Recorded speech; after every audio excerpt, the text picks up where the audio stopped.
Hey, what's happening guys? This is Shukesh and ultimately I got my hands on the all new OnePlus 5 and I bought it off Amazon.in, which is the only place where you can buy this phone in India, and I paid 33,000 rupees for this 64 gig version. If you need more storage you can always pay 5,000 rupees more and get the 128 gig version, but don't get that version just because of the 8 gig RAM, because you are never going to use that amount of RAM. In fact, 6 gig RAM on this variant is still overkill. You have just 4 gig RAM on the Galaxy S8. There you have the SAR information if you want to check. In fact, manufacturers put a cap on the maximum amount of RAM that a smartphone can use to save battery. So 8 gig RAM on a smartphone is totally insane. Seems like a gimmick though. If you are actually planning to use this phone for like 4 or 5 years, then this amount of RAM might come handy. There you go, the all new OnePlus 5, and the front look of this phone is actually very similar to its predecessor OnePlus 3T, which my wife is actually using as her daily driver. And one thing I have to admit here, OnePlus 5 is looking quite slim, though it's just 0.6mm slimmer than the OnePlus 3T on paper, and the truth is this new OnePlus flagship is 1.5mm taller thanks to the dual camera setup. Now, I will not say it's directly inspired by iPhone 7 Plus, but the design, the layout is, and I want to share with you a fact.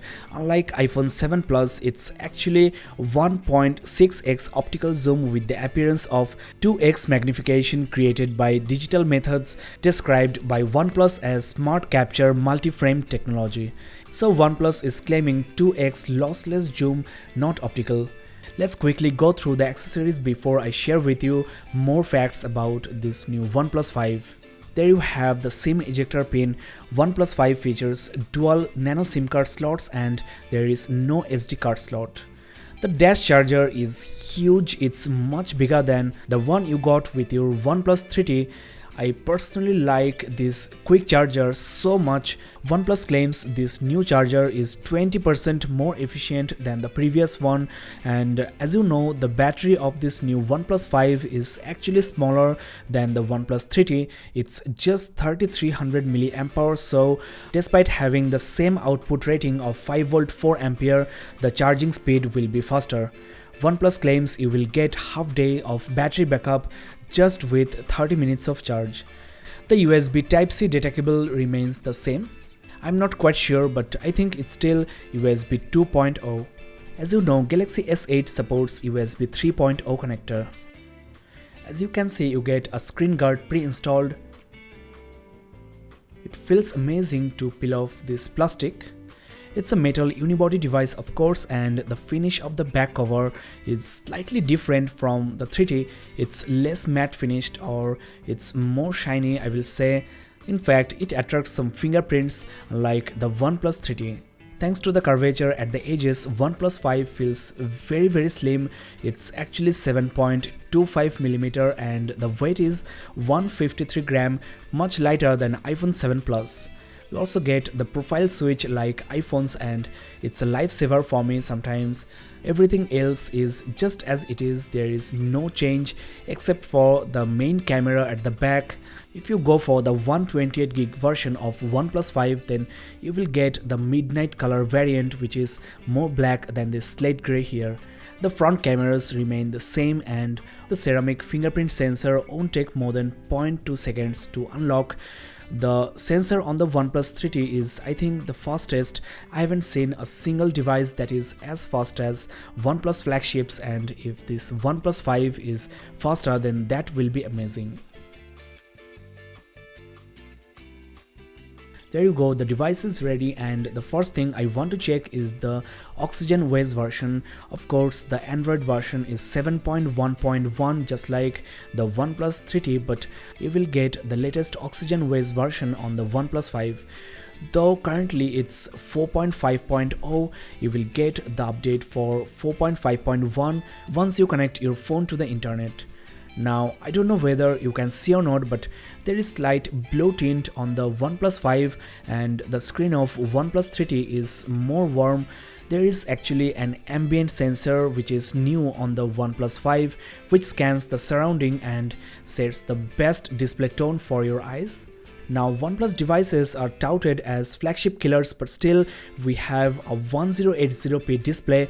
I personally don't feel the need of a 2K screen on this OnePlus 5 since this optic AMOLED display is extremely colorful and sharp. A higher resolution display would have been really nice. Out of the box, before installing any application, the free storage is more or less 52 gig, which is actually more than enough, at least for me, since I change my phones at least once in a year.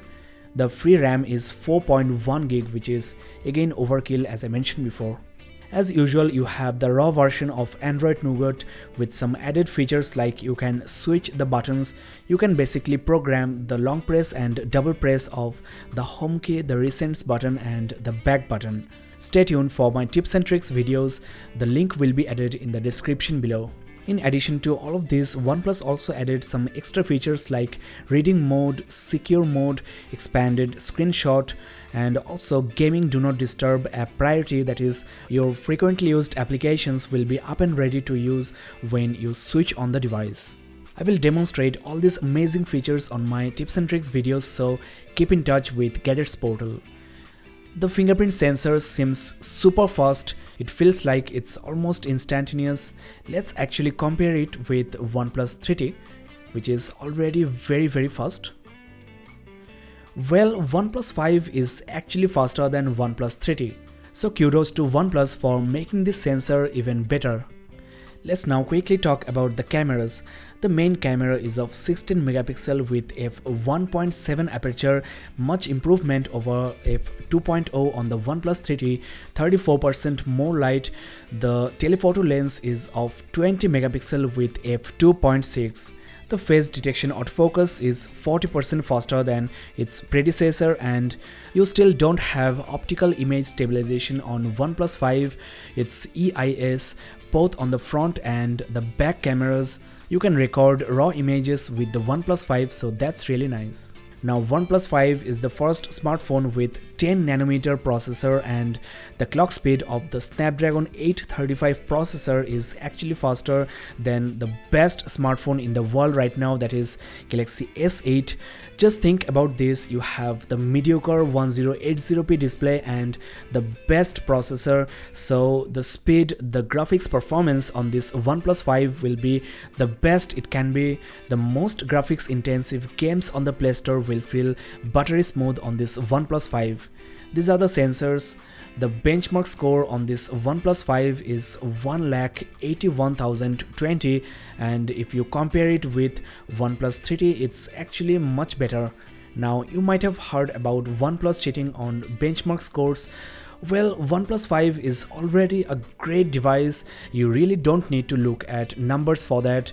I don't know why OnePlus is doing so, getting into this ugly race of benchmarks and numbers. Smartphones are already extremely powerful. Manufacturers should improve the design, the user experience. About design, as I mentioned before, the back is actually catching fingerprints unlike its predecessor. OnePlus could have actually made this new OnePlus 5 waterproof, and the battery could have been slightly bigger. The battery backup of OnePlus 3T is actually not that bad, and the new 10mm processor actually eats up to 40% less power.